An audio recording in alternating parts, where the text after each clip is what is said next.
Crime in the city of Detroit, where too many of our young people are dying or spending the rest of their lives behind bars. And that deadly shooting at the barbershop on the city's east side last night, that's just the latest in the crime wave that's washing over Detroit. But there is a group of men fighting to keep young boys and girls from a life of crime. It's called the 180 program, and the director of that program is joining us tonight, Raphael Johnson, to talk about what this group is, I guess we could say, quietly achieving. Yeah, absolutely. So tell us about the 180 program. I know you work with not just young men in the city of Detroit, but women as well. The 180 program is a curriculum-based program, behavior modification, works in the EAA, the DPS, River Rouge, Muskegon Heights, works, of course, with the Maury Povich Show on national television. Our focus is a challenge of thinking distortions that lead to poor grades, that lead to disciplinary referrals, that eventually lead to young people being kicked out of school, and ultimately leading to the events that we saw last night on the east side of Detroit. How long has this been going on? And give us an idea. This has been quietly going on for about 10 years. 10 years would be September. So give us some success stories over these last 10 years. So success stories is taking young people who probably had a reading level of 6th grade and the 9th grade, and in 6 months, close to 180 days of working with these young people, their reading level goes up, attitude increase, or gets better. The disciplinary referrals go down, and this has been happening again. It's quietly, we've been under the radar, and we've just been keeping a tracks of our numbers, measuring these students' outcomes and measuring them not just at the time that we service them, but measuring them once they get through the next grade,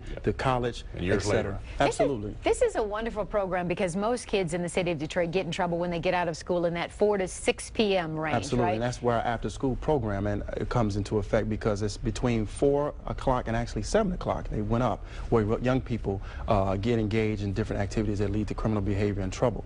Actually, that's that other 16 hours that they're not in school that become so prevalent over their lives. So it's very critical that we help them challenge those thinking distortions. We saw this shooting just 24 hours ago at the barber shop, and we also saw that video we showed tonight of the young kids being hustled into a store to safety. So obviously kids were right in the middle of this, caught with parents and other young men.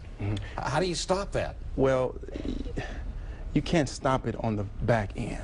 It has to start on the front end. That's one of the reasons why I dissolved the Detroit 300, because every single case that we helped solve in this city, we were chasing after young people. We were chasing after teenagers, committing rapes, robberies, murders, etc. So I decided to focus more so with the 180 program on the front end, catching these young people before they drop out of school, before they get kicked out, before they say, you know what, there is no more hope in the educational system. I'm going to go to the streets, and then whatever comes. So you stop it on the front end. You have to challenge the thinking distortions that's so prevalent. The thinking distortions that says if I bump you, that means I got to shoot you. Right. If you look at me or stare at me wrong, that means you got beef. You got a problem with me. And I got to get you. And that's the attitude that has become a part of the culture and climate. So you challenge that. And Raphael, before we run out of time, we know this is near and dear to your heart because you didn't have your father at home in the city of Detroit, and you wanted to make a difference, right? Absolutely. My father wasn't there because of some choices that he made. He's in there now.